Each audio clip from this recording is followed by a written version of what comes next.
On today's Locked On Jayhawks, recapping what has happened so far in the KU basketball offseason.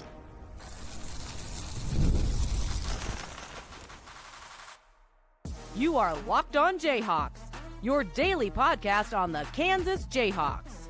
Part of the Locked On Podcast Network, your team every day.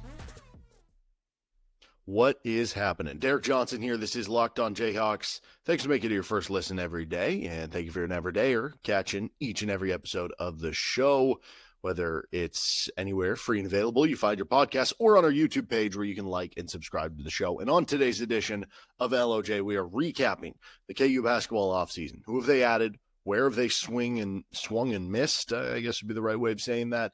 Where do they go from here? What's still left in the offseason at this point in time for KU basketball and Bill Self? We'll get to all that on today's episode of the show. Let's start with the happy thoughts. Let's start with what they have added to this point to the roster and, kind of about recruiting to fit over talent, sort of. I mean, you're still recruiting talented fit, but you're leaning into that and also maybe missing that kind of next big piece. So far, let's go to the very beginning. The very beginning of this offseason, really. And you could say, okay, it's technically adding Bryson Tiller to the roster mid-semester, and it's getting Darryn Peterson's commitment and yada yada. But I really think of the offseason once the season kind of ends. And the first big, I guess, not even a pillar that fell. It was an unexpected pillar that you didn't even know had a chance of falling. And that was Flory Bidunga entering into the transfer portal and then eventually deciding to come back. Certainly you would think with a reworked NIL deal and more money to come back to KU. And obviously big news for KU because whether you go into Darryn Peterson being excited to play with Flory or just the defensive presence and some of the potential that he showed in year one. Now, as a lot of freshmen are, was a little inconsistent at times, and maybe it wasn't the best finish for Flory. Part of that probably too was a little bit of the toll that he took by going from the starting lineup to then losing some of that playing time. And you think of the Baylor game where he didn't really get much run in the second half, so that was probably part of it too. But Flory, I expect to have a big season, so he comes back. Then you get Jayden Dawson, and that was one. And honestly, was Dawson before Flory? I can't even remember. That was one where it was kind of out of the blue. Like, you didn't really hear about KU recruiting this kid. All of a sudden, bam, you locked him up, and you loved the fit right away. He's athletic, 3-and-D, kind of 2-3 type of player, can play the shooting guard, the small forward, who has a good amount of burst and athleticism too, is a good defender, shoots a good amount of threes and makes them at a decent clip. Great fit addition there. You add Trey White, a player from Illinois who at one point in time, a while ago, was committed to you out of the high school level. And you end up adding Trey White at the time, thinking that he's going to be one of, your wings that you bring on. And now at this point, it's like he is the wing on the KU roster at this point in time. But seems like a player who can do kind of a jack of all trades, so to speak. Like, he's not the best 3-point shooter, doesn't take a ton of attempts, but he's decent at it, right? He's not like somebody who's going to get you a bucket all the time, but he can close out on, if somebody closes out on him, he can attack on a straight line drive, right? He's not the, averaging 5 assists per game, but he's a solid enough passer. He's a very good rebounder. I think defense, I view him as an above average to good defender.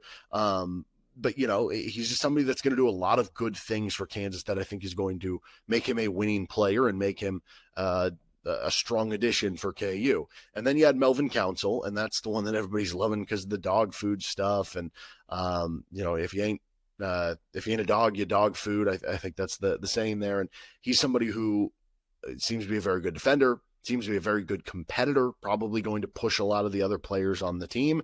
And I think he's going to be somebody that at times maybe Bill Self will clash with in practice, because we've heard stories of whether it's Frank Mason, Russell Robinson, Tyshawn Taylor, of guys that Bill Self would clash with at times in practice. They'd go back at him. And, even though in the moment maybe Bill Self is a little pissed about it, deep down he kind of likes that you have this guy who's kind of challenging him and being kind of that alpha dog mentality. And I think there's going to be that like happy roller coaster marriage with him and Melvin Council that's going to endear him to Bill Self in a lot of different ways. The most recent addition we've seen is Corbin Allen. He was the local kid recruit from the Oak Park area, more of a developmental, long-term, back end of the roster type of guy at this point in time. But those are the big ones at this point. And so you're left with, having all those additions. You bring back your returning players. You bring in your freshman players like Darryn Peterson. It's one of those things where, as every addition was made by KU and by Bill Self, we said along the way, okay, I love that they're recruiting for fit over talent. Like, I love that they're bringing guys in that are either going to A, fit the roster around Darryn Peterson, and or B, are going to be Bill Self type of guys. Because if you bring somebody in who, we could say, hey, a guy like Rylan Griffin would be great to surround Flory Bidunga and Darryn Peterson with. And I think from a X's and O's, from an on paper standpoint, yes, it would make sense to bring in a good 3-point shooter who like that is their role next to Peterson and Flory. But Bill Self is the coach. And if you ain't going to earn Bill Self's trust, it's a moot point about what you are. So I said this before the offseason started. I want Kansas to just recruit Bill Self guys. And even if it means they're a worse 3-point shooting team, if they're an average, if they're a below average 3-point shooting team, but if they have a bunch of dogs, they have a bunch of guys that Bill Self trusts, I'm going to roll with that roster more than the alternative, because you feel like Bill Self's going to get the most out of them. And when Bill Self gets the most out of a team, those teams tend to do pretty darn well in college basketball, right? But it's funny because as much as we've been saying this about, I love the approach going for fit over just going for the big shiny thing. It is almost at times, I mean, we're sitting here in June with an incomplete roster for KU basketball. It almost feels like we've crossed the line. There's always a line for everything, right? Everything is good in moderation. You have 2-3 glasses of wine, great. You have 7 or 8, you're feeling it the next day, So it's like everything is good in moderation. And that's how I feel with the fit thing here. It's like, this is a great strategy. I love that they're doing this. They're finding Bill Self guys. But it's like, okay, we're starting to get to a point where you can't have role players if their role is going to be asked to be more than role players, I guess is kind of where we're at right now. And there still is time for them to figure it out. There still is time for them to get that other big option, so to speak, that I think kind of makes the rest of the puzzle pieces fit to this point in time. It's just like right now, if you don't get that one other game changer, like let's say you do have to, with your final roster additions, you do end up having to go for, even more role players. It just makes it a little bit harder to say, okay, we recruited all for fit if you just end up with a bunch of decent pieces, because for the role players, for the fit players to fit in, they have to have a spot to fit into, right? You can't ask a guy who, okay, like imagine if Kansas brought Isaiah Moss. Isaiah Moss had a perfect role for the team that he was asked to play for.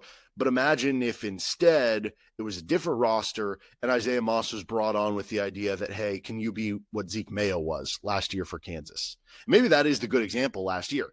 If Kansas would have had a good enough team last year that Zeke Mayo had to come on and basically be like an even better shooting version of Isaiah Moss, that would have meant KU probably had a really darn good team, right? But if you end up with a role player having to play a almost star level role, that's where you run into problems. So there's that fine line. You recruit to fit, you recruit to the players that fit your system, but you still got to have the top end talent that allow those players to fit in. It's like you're at a fancy restaurant, right? And you go to a fancy restaurant that bills, that advertises as being this like awesome 4-course dinner. I don't know. I guess Darryn Peterson and Flory are like the entree in that scenario. You did sign a bunch of good like side dishes, like, I don't know, adding some of these good transfers that are fit players are adding those good side dishes that help bring up the entree, right? Maybe the appetizers are like, I don't know, or the salad is like guys that are returning like Marco Jackson. But right now you don't have a dessert. And, if you don't get the dessert at the end of your meal at a fancy restaurant, like, okay, if the dinner was great, the dinner's great, but you're going to feel like something's missing. You paid a lot of money. You might've paid $100, $200 for this 4-course dinner, and you were expecting a 4-course dinner, the 4th course being dessert, and it wasn't there. You'd be a little bit bummed out about that, right? It wouldn't be a complete meal. That's what they're missing right now. They can still be a good team. Darryn Peterson's going to, I don't know, the expectation, one of the better players, honestly, that we've seen in a one-year scenario, for Bill Self, right? And I think Flory is going to take a big step, and you have a lot of good role players, but can you land that one final piece that allows all the role players to fit into their perfect role as opposed to having to play maybe bigger roles than you might have hoped before the offseason came. So let's get into where they've missed, where they've kind of swung and missed to this point in time. What's still to come coming up here. This is Locked On Jayhawks. This episode of the show is brought to you by FanDuel Sportsbook. NBA playoffs are in full swing, and every night delivers highlight-worthy performances, major momentum shifts, and can't-miss moments. Whether it's a game-winning shot or a breakout player, there's never been a better time to get in on the action. FanDuel makes it easy to stay in the game before tip-off and live with player props, performance trends, and same-game parlays. Fans have more ways than ever to play smart and win big. I know he's not like a mainstay in the rotation right now. He's still a rookie on a very good team, but if you want to ride with Johnny Furphy and the Indiana Pacers, you can get him like 5-1 to win the finals. That's like double of what Scottie Scheffler is to win the U.S. Open, which is probably more of an ode to how good Scottie Scheffler is. But I don't know. Or maybe you're, OKC, kind of in the area. Maybe you're a fan of the Thunder. Maybe you like watching SGA take these dumb fouls. I don't know. Anyway, we don't need to get into that. New to FanDuel, it's the perfect time to sign up. Head to FanDuel.com and place your first $5 bet. If it wins, you'll get $200 in bonus bets. Make every moment more with FanDuel, official sports betting partner of the NBA and the Locked On Podcast Network.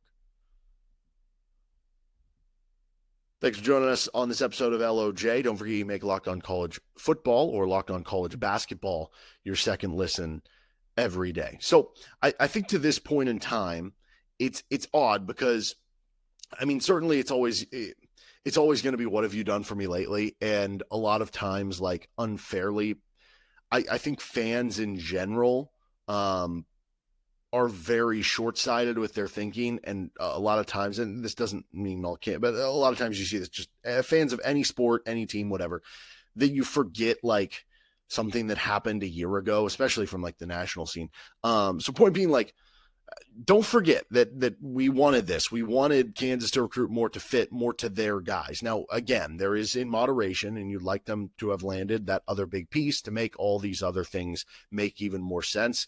There are some fair criticisms, I think, to the staff at this point about maybe overemphasizing this strategy, going too far into it, being too slow to progress maybe, or too slow to look overseas. Like, should they have been looking overseas from the start? Should they have even tried to get some of these big targets that they've missed on if they knew that they weren't even going to have the money to be able to bid as much of those? Those are valid concerns and risks that the staff seem to have took that didn't really pay off. But also at the same point in time, even though I think those are valid criticisms, criticizing what they have brought in so far, I don't think is fair, because again, this is a team who's voted preseason number one back-to-back years.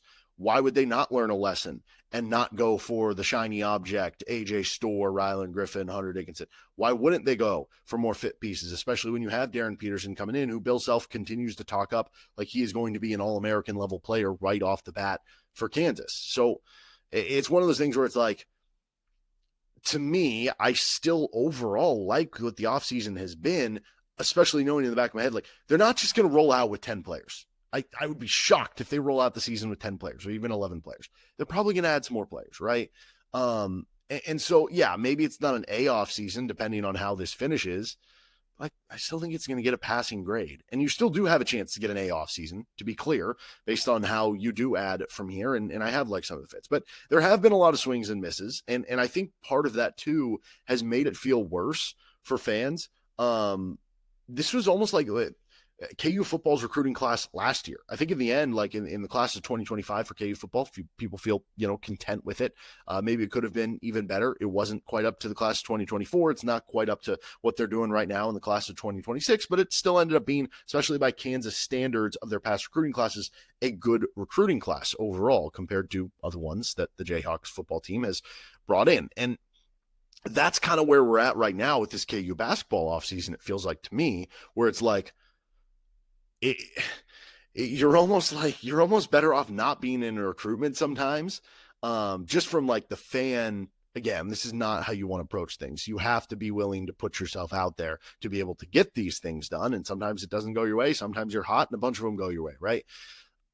But it just does feel like they've missed on a lot more than normal of ones that are kind of out there. And then you have kind of parlayed that with now we're in a stage of the offseason where it doesn't feel like there's just like a ton of information just overflowing out about, oh, Kansas had the interest in this target or this target. Even some of those lists that we would see from, transfer portal like aggregation sites where it might be like, oh, Kansas has shown interest, and it's a list of like 20 schools that have also shown interest in this player. Even if that stuff wasn't true, it felt like you were staying in the news cycle. It felt like you had information to be like, okay, they're still recruiting. Obviously, they're still recruiting. Obviously, they're still trying to get players right now. Obviously, they're, Bill Self is making phone calls and doing what he can to make things happen. But it feels like right now, because there's not of information leaking out, I think part of that, you go back to the Jayden Dawson commitment, is a Kansas specific thing that they're trying to keep it that way. I think another part of that, if you are looking to international prospects, that stuff's not going to get out as easy as agents in America, because agents here in the US very much like to turn it into a public bidding war. Whereas in Europe, things are a little bit different there with some of that stuff. So, and especially because if you're negotiating, some of these kids have like buyouts with their clubs over there. So it's just a different type of situation. But yeah, I mean, there have been, if you want to talk about going back to last offseason, if you want to include that, because now that LeBaron Philon's coming back, but the Flory saga, right? Losing out on extra money to bring him back. But I don't know. I almost don't want to count that one, because it's like, what's the alternative? Not pay Flory? And honestly, like the number that's been rumored around Flory compared to like some numbers that have been rumored around some other guys, like, it still seems like a fair deal for what KU got there. But like the Josh Dix one, right? That would have been great to have Josh Dix in the roster. At the time, it maybe felt like, okay, maybe this bidding is getting a little bit high, and maybe we're early in the offseason. Let's wait and see. And now it's kind of looking back like, maybe that was actually a fair price for Josh Dix, and maybe they should have gone for it.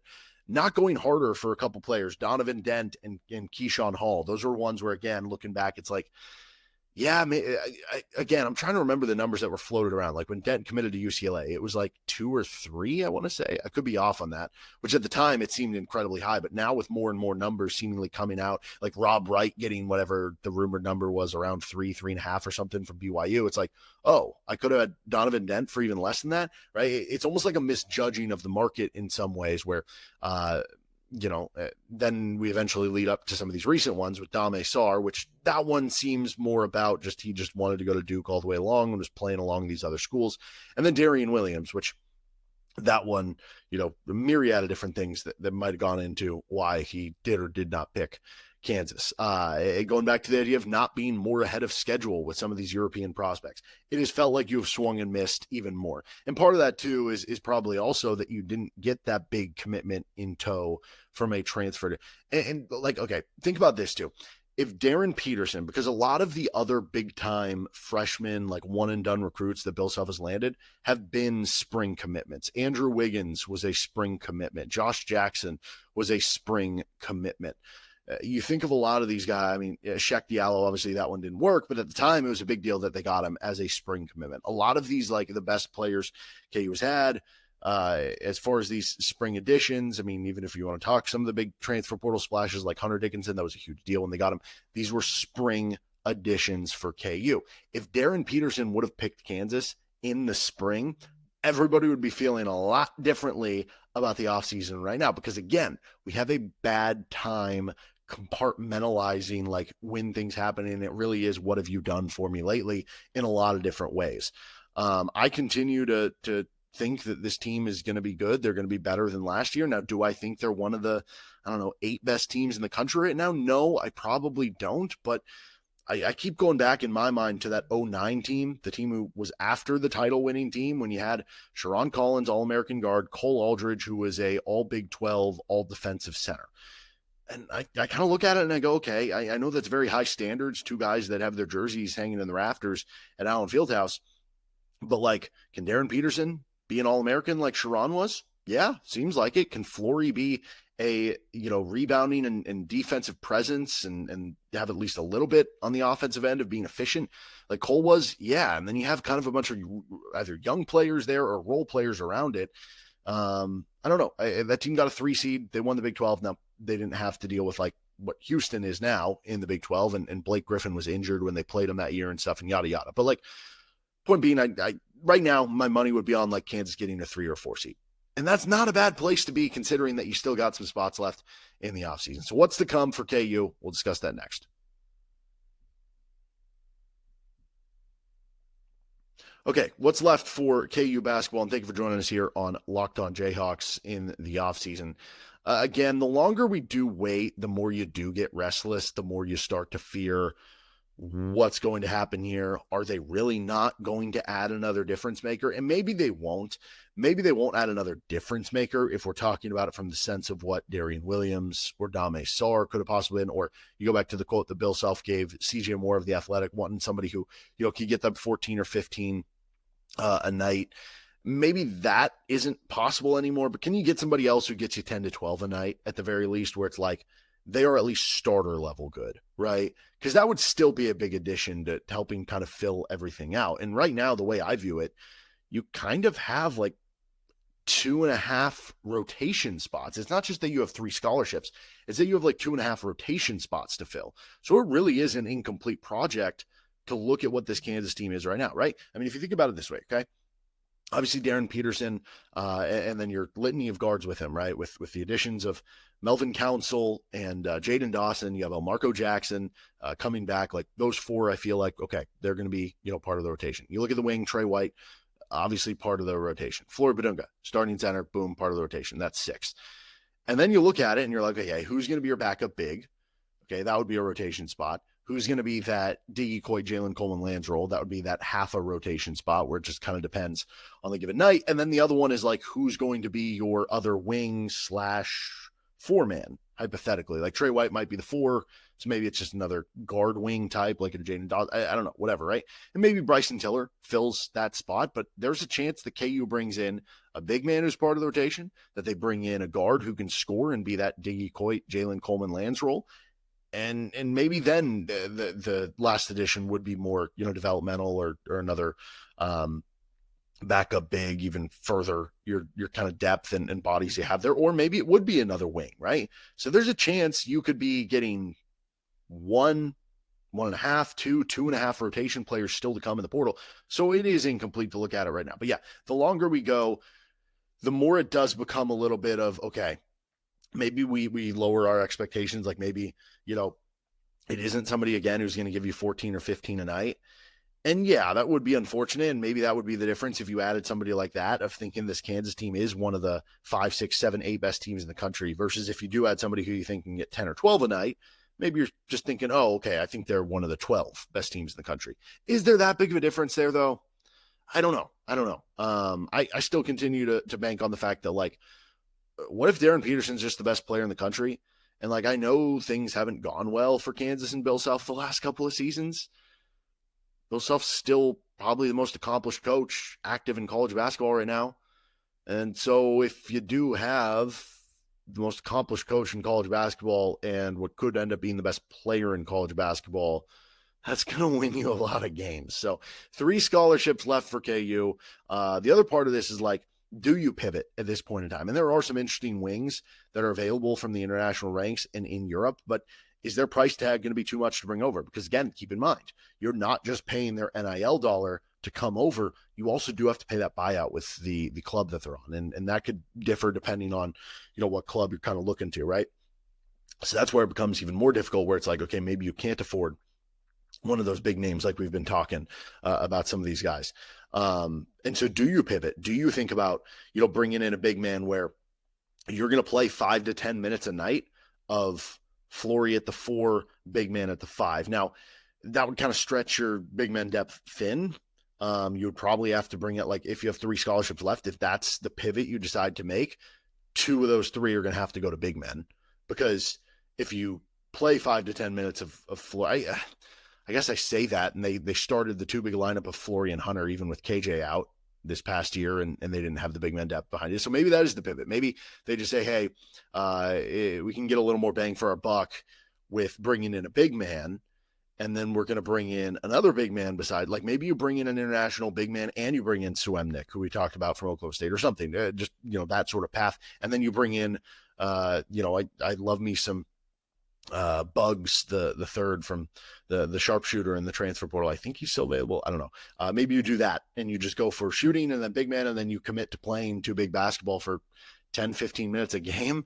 That might be scaring some folks if that is kind of the thing, especially if one of the big men can't at least shoot. But do you have to make that pivot just to say, give us the best talent? Is that just erasing everything you did in the portal where we said, hey, they recruited for fit more than talent? If you do then go for talent over fit and bringing in another big man to play that way, is that just the opposite of everything you did? And that might actually have some valid criticisms if that ended up happening. But let's wait and see what happens, because again, there's still a good amount of offseason left. There's 3 scholarships left. I know it's slow. I know it's taking longer than we all could have hoped for, including myself here. Something's going to happen eventually. Like I said, they ain't going into the season with 10 guys, right? It's just not going to happen. I refuse to believe that is going to happen. So I guess the waiting game. Let's be patient together. I know we don't like being patient. All right, that'll do it for this episode of Locked On Jayhawks. We can find our show anywhere you get your podcast, right here with LOJ, anywhere on the audio side of things, and on YouTube where you can like and subscribe to the show. See you next time for another edition of Locked On Jayhawks.